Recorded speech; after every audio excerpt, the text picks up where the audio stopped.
Olá pessoal, eu sou a Bruna, professora de Biologia aqui da Oficina do Estudante, e eu vim hoje falar para vocês um pouquinho sobre a origem da vida, que é um assunto que desperta muita curiosidade das pessoas para saber como surgiu, aonde surgiu, como chegou até aqui. Esse vídeo vai ser dividido em duas partes. Então, na primeira parte eu vou falar sobre as teorias sobre a origem da vida. Bom, para a gente começar a falar sobre a origem da vida, a gente precisa voltar um pouquinho no tempo, só alguns bilhões de anos, até onde tudo começou, que é o surgimento do universo. A origem do universo, ela se deu há aproximadamente 13,8 bilhões de anos atrás, e a teoria atualmente aceita para explicar a origem do universo é a teoria da grande explosão, ou a famosa teoria do Big Bang. Ela diz que o universo surgiu a partir de um pequeno ponto, muito denso, que se expandiu formando o universo. Só que ele não surgiu como nós conhecemos hoje. Foram alguns milhões de anos até que ele se tornasse aquele monte de estrelas e corpos celestes que a gente conhece. Aproximadamente há 4,6 bilhões de anos, a Terra surgiu. E ela surgiu a partir de uma nuvem de gás e poeira e de alguns destroços de meteoros que estavam colidindo com a Terra o tempo todo. Foi aproximadamente 1 bilhão de anos até que o planeta Terra se estabilizasse, a superfície se solidificasse e surgissem os oceanos. Então, há aproximadamente 3,5 bilhões de anos é que a vida pôde surgir. Tinham condições que permitiram o surgimento da vida aqui no planeta Terra. Bom, então, já sabemos quando foi que ela surgiu, mas algumas teorias tentaram explicar como que se deu esse surgimento. A primeira teoria é a teoria do fixismo. Ela não é uma teoria cientificamente aceita. Por quê? Ela diz que os seres vivos surgiram de formas independentes e eles não tinham parentesco entre eles. E eles também eles permaneceram inalterados ao longo do tempo, ou seja, da maneira que eles surgiram, eles existem. Hoje nós temos provas que mostram que os seres vivos evoluíram, ou seja, sofreram mudanças ao longo do tempo a partir de ancestrais. Tem muitos estudos moleculares que mostram as relações de parentescos entre esses seres vivos, então eles não surgiram de formas independentes. A segunda teoria é a teoria da abiogênese e da geração espontânea, que lá em torno do século XVI e século XVII tinha muita força. Essa teoria falava o quê? A vida surgia a partir de matéria inanimada. E essa matéria inanimada, ela tinha uma força vital que faziam os seres vivos surgirem. Como assim? Bom, eles acreditavam que surgiam sapos a partir de brejos, surgiam moscas a partir de pedaço de carne ou larvas e surgiam ratos a partir de roupa suja.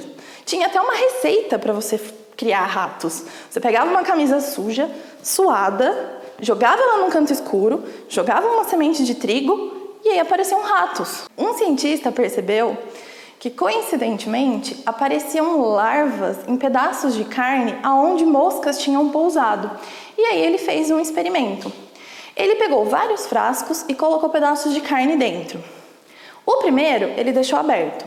O segundo ele tampou com uma tampa totalmente vedada. E o terceiro ele fechou com uma gaze. Ao longo do tempo, ele foi percebendo que as moscas conseguiram pousar na carne do frasco aberto, mas não conseguiam pousar nos pedaços de carne dos outros dois frascos. Passado mais um tempo, ele percebeu que as larvas surgiram somente nos pedaços de carne que estavam naquele vidro aberto. E aí, ele concluiu que a vida não estava surgindo do pedaço de carne, e sim dos ovos colocados pelas moscas que chegaram naquele pedaço de carne. Algumas pessoas contestaram e falaram assim, não, mas quando você tampou o frasco, você não deixou entrar ar, e o ar tem essa força vital para a vida surgir. Só que ele falou, não, no frasco que tem a gaze, o ar estava passando normalmente, só não conseguiu entrar as moscas. Então a teoria da abiogênese ela começou a ser contestada. Nesse meio tempo, com a invenção do microscópio, eles começaram a observar os micro-organismos. E aí, a teoria da abiogênese voltou a tomar força. Por quê? Eles acreditavam que os micro-organismos eram tão simples que eles eram incapazes de se reproduzir. Mal sabem eles que os micro-organismos se reproduzem de forma muito rápida. Mas naquela época eles achavam que eram simples demais e não conseguiriam se dividir para se reproduzir. Então, essa teoria voltou a ter força. Depois, então, do experimento do Francesco Redi com os frascos com pedaços de carne e o surgimento do microscópio que fez a abiogênese tomar força, começaram várias disputas entre os cientistas para eles testarem, eles queriam comprovar qual teoria era a verdadeira. Então, eles começaram a fazer vários experimentos. O Needham, ele pegou um caldo nutritivo, colocou num frasco, aqueceu e depois de um tempo, ele deixou esses frascos abertos, ele via que cresciam micro-organismos ali. Estão crescendo micro-organismos a partir de um caldo nutritivo. Então, a vida surge a partir de matéria inanimada. Tem um princípio vital aqui que fez esses micro-organismos surgirem. Aí, o Spallanzani falou, não é assim. Fez um outro experimento utilizando esse caldo nutritivo, só que dessa vez ele colocou o caldo em frascos, tampou e ferveu.